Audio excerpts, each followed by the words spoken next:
What's up, YouTube?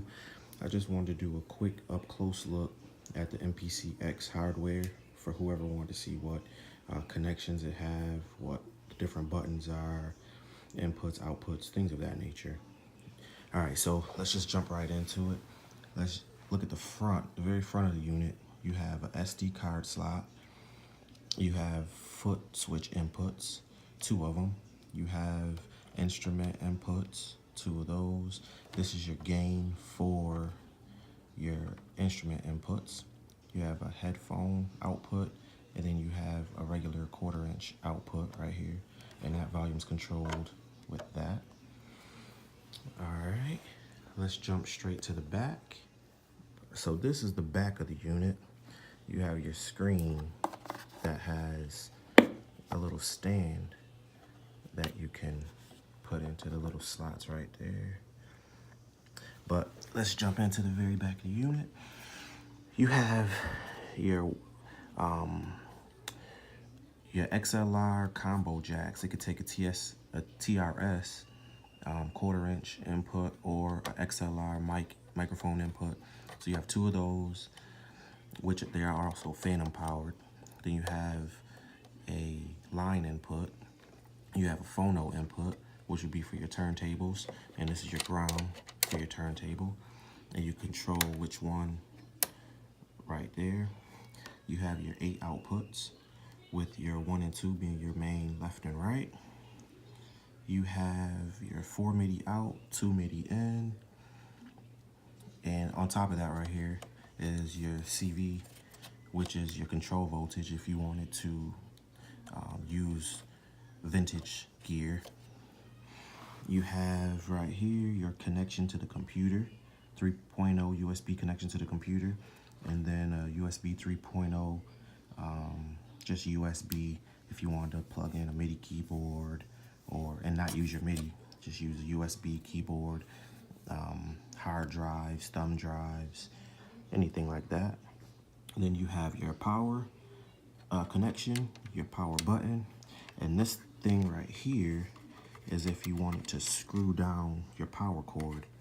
So you plug your power cord in, put the cord through that, and you screw it down. So then if anybody trips over the cable, it's not gonna just unplug you. So that's kind of a cool feature. All right, so now let's look at the top part of the unit, and I'm gonna turn it on for that part. All right, now we're looking at the top part. This is how it looks when you just turn it on. It sits on that screen for a second, then it switches over for your demos. Now, obviously, right in the middle, and excuse the dust and stuff that's on it, but you have your 16 pads, which are all backlit, multiple colors. Let me go into a demo, just so you can see what everything kind of looks like when it's lit up. It's kind of bright in here, so I'm not sure if you're gonna see the colors or not. Yeah, there you go. You can see it a little bit. They're all different colors and touch. They change with touch and all that. So obviously you have your transport controls here. Then you have your cursors, your data wheel. You have your numeric pads or numeric buttons. You have your main button. Then you have your erase, copy, undo. Up here you have your main menu, browse, step sequencer, sampler to get to the XY effects, and your pad perform button. Then this section over here is where you have your different pad banks, A through H. Then you have your full level button, your 16 level button, your track mute, and then your next sequence button. And under here you can go half level, so double tap.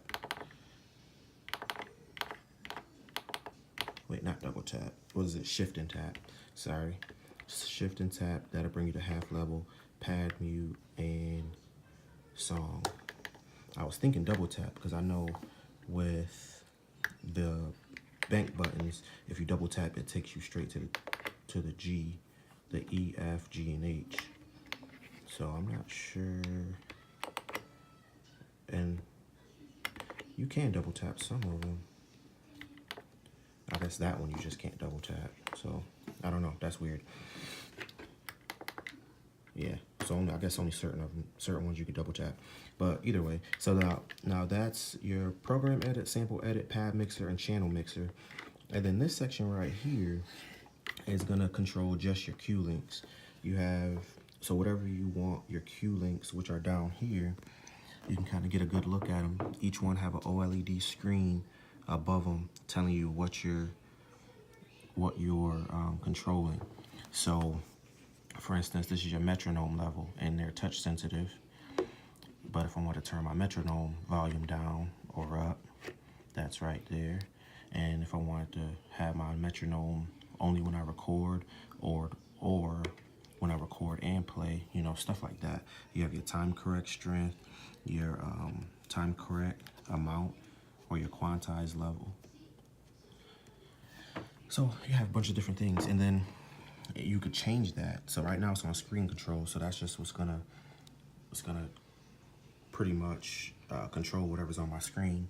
If I want to change it, I can go to pad parameters, which will automatically, it's not changing anything on my screen, but now I have volume of every single pad. So my 16 pads right here is corresponding with the 16 Q links. This pad right here will be the volume right there, and so on and so forth. And then you got your pad scenes, which you can change if you have effects going on. You can change your envelopes, the tuning, the decay, sustain, cutoff, you know. Then your sends, you can change your volume of your sends, or the amount of gain going to your sends, the volume, pan, if you want to pan left or right speakers. Then you have your program mode, which is real similar.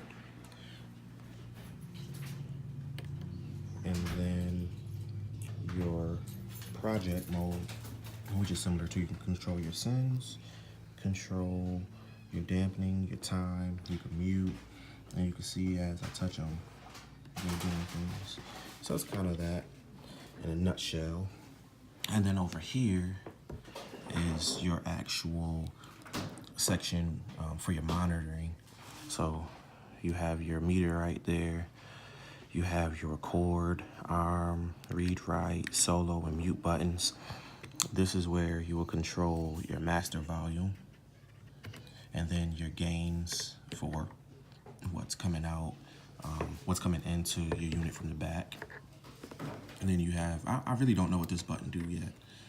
3/4 for chord gain. Not really sure. I gotta test that out to see what that does. You can switch if you've got inputs coming in from the front or the back, your 48 volt phantom power on and off, and this is for the other one, for the gain up and for either the front or the back. And then you have your source, direct, main, stereo, mono. So that's just a quick look. Obviously 10-inch screen, and it's also touch screen. You can go through all your stuff, get to all your menus, your browser, all of that good stuff, which also has buttons for the same thing. So that's a quick look. More to come.